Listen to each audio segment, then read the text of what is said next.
অনেক মহিলা আছে তলে তলে পুরুষদেরকে নির্যাতন করে। এই ঠিক ঠিক আওয়াজটা সবসময় এই জায়গায় জোরে শুনি সব জায়গায় আমি। এর মানে হলো ঘরে ঘরে এটা চলতেছে। আপনারা সবাই কি এই এই এই এই এই সমস্যা পড়ছেন? সবাই যে পরিমাণ আওয়াজ হচ্ছে তাতে আসলে নারী অধিকার নিয়ে বহুত কিছু হয়েছে আমাদের দেশে, নতুন করে পুরুষ অধিকার নিয়ে ভাবতে হবে বোধহয় আমাদেরকে। অনেক মহিলা আছেন যারা পর্দা করেন, নামাজ পড়েন, আসলেও ভালো মানুষ অনেক দিক থেকে, কিন্তু স্বামীর সাথে চরম বেয়াদবি করেন। মুখোমুখি তর্ক ছাড়া কোনো কথা নাই, বেয়াদবি ছাড়া কোনো কথা নাই। দেখুন, সেকুলার সমাজ ব্যবস্থা আমাদের মা বোনদেরকে উস্কে দেয়, অধিকারের নাম দিয়া নানান কথা তাদেরকে ফুসলা ফাসলা শিখাই দেয়। সংসারটা ভেঙে ফেললে এর পরের ইতিহাসটা যে কত করুণ হয় এটা আর সেকুলাররা জানতেও আসে না, জিজ্ঞেস করতেও আসে না। এই জন্য আমাদের মা বোনদেরকে আমরা বলবো সবর করুন, এবং যদি স্বামী অমানুষ হয় তাকে শাসন করার জন্য নানামুখী উদ্যোগ গ্রহণ করেন, কিন্তু হুটহাট করে বেয়াদবি করবেন, সংসার ভেঙে ফেলবেন, এর মাধ্যমেই সব সময় সমাধান হয় না। এই জন্য সবর করতে শিখুন। ভালোবাসার মানুষকে ইহকালে না পেলে পরকালে পাওয়ার জন্য মোনাজাতে চাওয়া যাবে কিনা? দেখুন, আমরা আমাদের সমাজের একটা বড় রোগ হলো আমরা অনেকে মনে করি যে আখিরাত, কবর, পরজগৎ, পরকাল এগুলো বোধহয় কোনো পিকনিক স্পট টাইপের কিছু।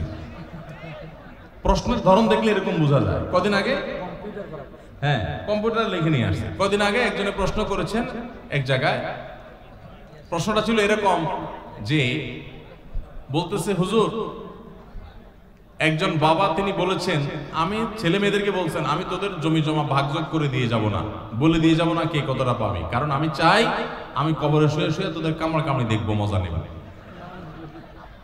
তো আমি প্রশ্ন উত্তরে বললাম, যে চাচা এই কথা বলছেন, যে বাপ এই কথা বলছেন, এই বাপও ঠিক এরকম, উনি মনে করছেন কবরটা বোধহয় কোনো রেস্তোরাঁ টাইপ কিছু মনে হয়, এটা বোধহয় খুব পিকনিক স্পট টাইপ কিছু, এটা মজা নেবেন তিনি, দোলের উপরে থাকবেন সেই চিন্তা নাই, উনি ওখানে বসে বসে মজা দেখার চিন্তা করতেছেন। তো ভাইরা আমার, এক নম্বর কথা হলো, যে প্রশ্ন করেছেন এগুলো হলো যৌবনের ভ্রম, একটা বিশেষ বয়সের পাগলামি। বয়স চলে গেলে এগুলো থাকে না, মানুষ সংশোধন হয়ে যায়। একটা বয়সে মনে হয় অমুকে ছাড়া বাঁচবো না, তমুকে ছাড়া শেষ হয়ে যাবো, হান করেঙ্গে তান করেঙ্গে, এগুলো সব একটা পাগলামি বয়সের থাকে। এই বয়সটা যখন চলে যাবে, পরিণত বয়স হবেন, তখন নিজের আফসোস হবে। এখন মনে যত পাগলামি হয় এগুলো একটা ডায়েরিতে লিখে রাখবেন, একটা ডায়েরি নেবেন, একটা কলম নেবেন, নিয়ে এগুলো শুধু লিখে রাখবেন, এবং এই ডায়েরি কাউকে দেখতে দিবেন না। যখন পরিণত বয়স হয়ে যাবে, 40 পার হয়ে যাবে, তখন এই ডায়েরি খুলে দেখবেন আর লজ্জায় লাল হয়ে যাবেন যে আমি এত পাগল ছাগল ছিলাম, এত বেকুব ছিলাম, আমি বুদ্ধিশুদ্ধি আমার মাথায় এত কম ছিল। এগুলো হলো বয়সের পাগলামি। যুবক ভাইরা, এই বয়সের পাগলামিকে ওভারকাম করা, এটাকে কন্ট্রোল করতে পারা, এটাই তো ইমানদার যুবকের সার্থকতা, এটাই তো ইমানদার যুবকের চ্যালেঞ্জের জায়গা, যে আমি এটাকে ওভারকাম করতে পারবো। আমি ঢিলা যুবক হব না, যে যেখানে ভালো লাগা ওখানে কাইত হয়ে গেলাম, চিত হয়ে গেলাম, পড়ে গেলাম, মরে গেলাম, শেষ হয়ে গেলাম। এটা তো ঢিলা যুবকের কাজ। আর টাইট যুবকের কাজ, আত্মনিয়ন্ত্রণকারী যুবকের কাজ, আত্মশাসনকারী যুবকের কাজ, নিজের প্রতি নিজের কন্ট্রোলিং পাওয়ার আছে, সেই রকম আখিরাতে যায়া ফেরেশতাদের বুরুজের চোটে আপনি আপনার নিজের সরকার তেল দেওয়ার চিন্তাও পাবেন না, আবার দুনিয়ার তার কথা মনে করার কথা প্রশ্নই ওঠে না।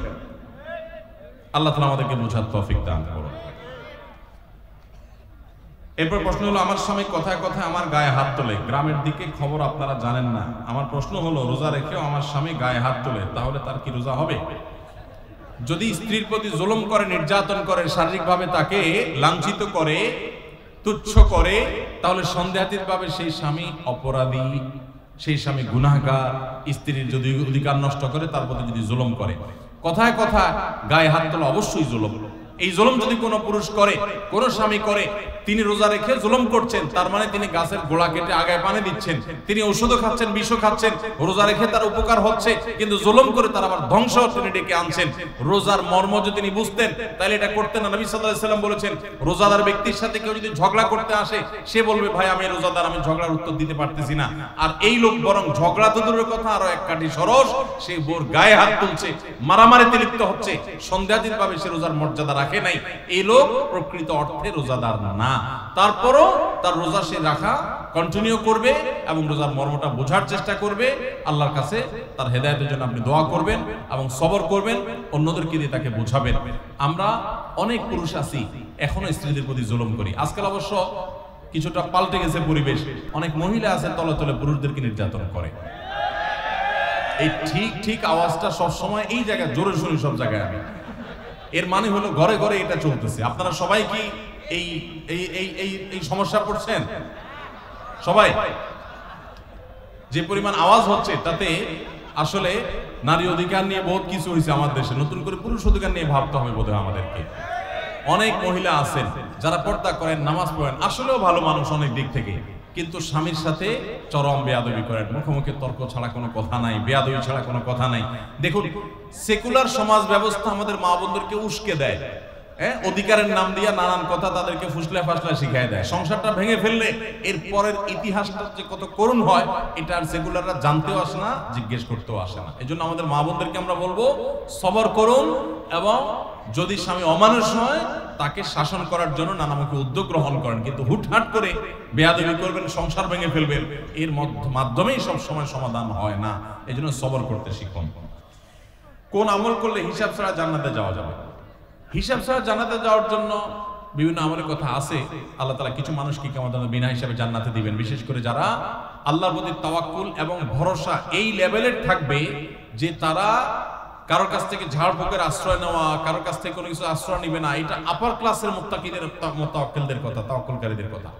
কিন্তু যারা সবর করবে, রাগ উঠবে, বিভিন্ন সময় নিজেকে ধরে রাখতে পারবে, নিয়ন্ত্রণ করবে, মুখ দিয়ে কিছু বলে দিবে না মুখ ফসকে, এরকম নিয়ন্ত্রণকারী যারা থাকবে তাদের সম্পর্কে নবী সাল্লাল্লাহু আলাইহি ওয়াসাল্লাম কোরআন কারীমে আল্লাহ বলেছেন, ইন্নামা ইউওয়াফাস সাবিরুনা আজরাহুম বিগাইরি হিসাব। ধৈর্যশীলদেরকে আল্লাহ হিসাব ছাড়া বিনিময় দিবেন। সারি খেতে খেতে ফজরের আজান দিয়ে দিলে করণীয় কি? সারি খেতে খেতে যদি ফজরের আজান দিয়ে দেয় এবং ওয়াক্ত হয়ে গেছে, ওয়াক্ত মতোই আজান দেওয়া হয়েছে, আজান দেওয়া হয়েছে তার মানে ওয়াক্ত হয়ে গেছে, তখন আপনি খাচ্ছেন, তাহলে সেই রোজা আপনাকে আবার রাখতে হবে, এই রোজা হয় নাই।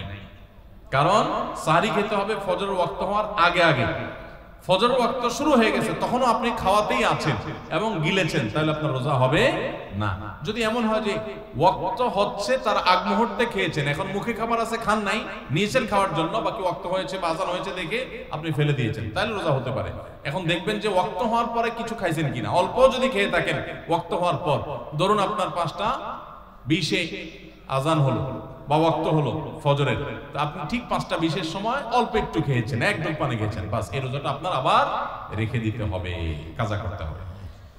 আমি অনার্স পড়ুয়া যুবক, আমি জান্নাতে যেতে চাই, এই জন্য আমাকে উদ্দেশ্য করে একটা নসিহা করুন। আমি আপনাকে উদ্দেশ্য করে বলতে চাই, যুবকদের সবচেয়ে বড় আল্লাহ বিরোধিতার প্রমাণ হলো তাদের চরিত্রের হেফাজত। চরিত্রের হেফাজত। আপনি কোনো অবৈধ রিলেশনে যাবেন না, এই চ্যালেঞ্জটা নেন। সমস্ত যুবকরা যদি যায়, আপনি একা স্রোতের বিপরীতে চলার চেষ্টা করবেন। যদি টিকে থাকতে পারেন, চরিত্রকে হেফাজত করতে পারবেন, আপনি হবেন সবচেয়ে বড় ইবাদত গুজার যুবক, সবচেয়ে আল্লাহওয়ালা যুবক। যুবকদের সবচেয়ে বড় বুজুর্গি হলো এই চরিত্রের হেফাজত করতে পারাটা। তাদের জন্য নফল আমল বা অন্য কোনো কিছু এত বড় বুজুর্গির ব্যাপার না। ওয়াজ মাহফিলের ভলান্টিয়ারি কাজ করেন অনেক বেশি, এটা আপনার জন্য বড় বুজুর্গির ব্যাপার না। আপনার জন্য বড় বুজুর্গির ব্যাপার হলো আপনার স্কুলে, কলেজে, ইউনিভার্সিটিতে গিয়া অবৈধ কোনো সম্পর্ক করেন না।